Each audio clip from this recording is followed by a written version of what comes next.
Dahulu kala di Mesir, zaman pemerintahan Firaun yang sangat kejam, lahirlah seorang bayi bernama Musa. Firaun dikenal selalu bersikap sewenang-wenang.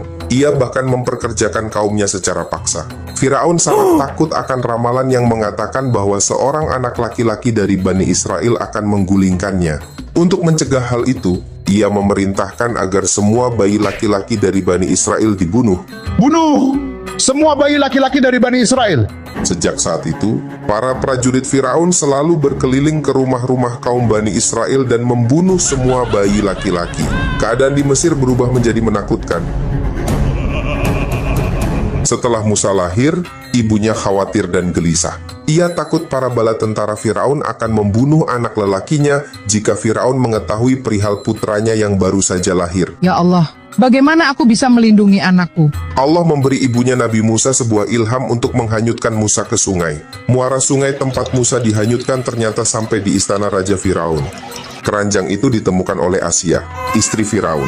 Asia merasa iba melihat bayi yang menangis itu dan membawanya ke istana. Ia mengadopsi Musa dan membesarkannya sebagai anaknya sendiri.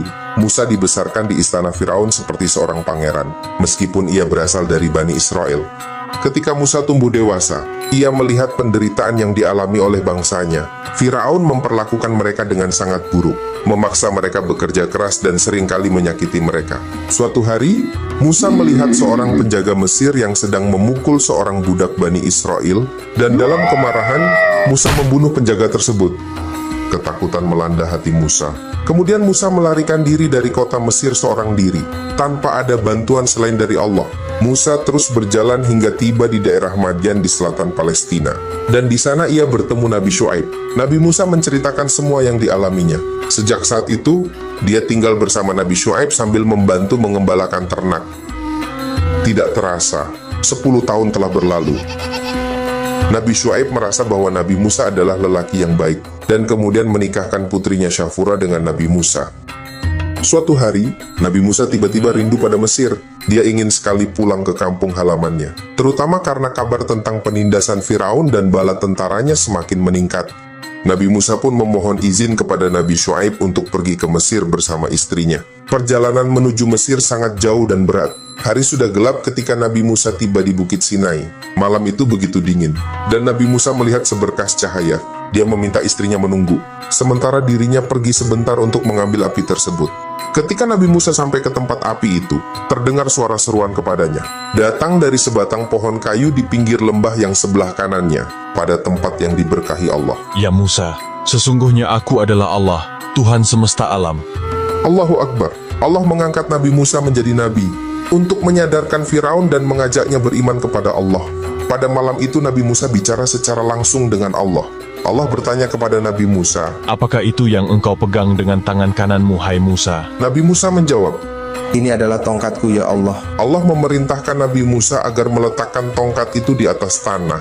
Lalu tongkat itu menjadi seekor ular besar yang merayap dengan cepat, sehingga menjadikan Nabi Musa lari ketakutan. Allah berseru kepadanya, "Peganglah ular itu dan jangan takut, kami akan mengembalikannya kepada keadaan asal." Maka begitu ular yang sedang merayap itu ditangkap dan dipegang oleh Nabi Musa, ia segera kembali menjadi tongkat. Mukjizat yang kedua, tangan Nabi Musa bisa bersinar. Setelah menerima wahyu, Nabi Musa melanjutkan perjalanannya ke Mesir. Tempat pertama yang didatangi adalah rumah orang tua kandungnya. Nabi Musa memiliki seorang kakak laki-laki yang baik dan soleh, yaitu Harun, yang kelak juga diangkat menjadi nabi. Nabi Musa memiliki kekurangan dalam berbicara. Lidahnya pernah terbakar ketika masih kecil, sehingga membuatnya cadel. Nabi Musa pun mengajak Nabi Harun untuk membantunya berdakwah. Mereka berdua berjuang bersama mengajak Firaun untuk bertobat dan beriman kepada Allah. Namun, ajakan itu ditolak.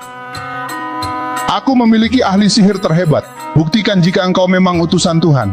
Kalahkan para penyihirku. Tantang Firaun. Para penyihir istana melemparkan seutas tali, yang kemudian berubah menjadi ular kecil. Kami bisa menciptakan ular. Bagaimana denganmu Musa?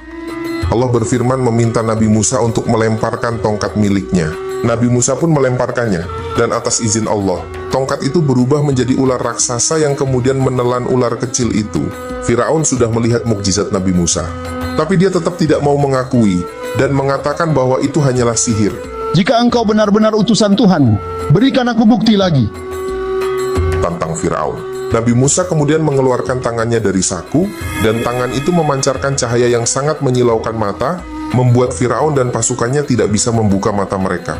Setelah beberapa kali peringatan, Allah mengirimkan berbagai bencana sebagai tanda kekuasaannya. Air sungai berubah menjadi darah, katak melimpah, dan penyakit menyebar di tanah Mesir. Setiap kali bencana datang, Firaun berjanji untuk membebaskan Bani Israel, tetapi setelah bencana hilang, ia kembali melanggar janjinya. Nabi Musa dan Bani Israel terus berdoa dan bersabar, percaya bahwa Allah akan membantu mereka. Bencana demi bencana datang, dan Firaun semakin keras kepala. Akhirnya, bencana terakhir yang sangat mengerikan adalah kematian semua anak laki-laki Mesir.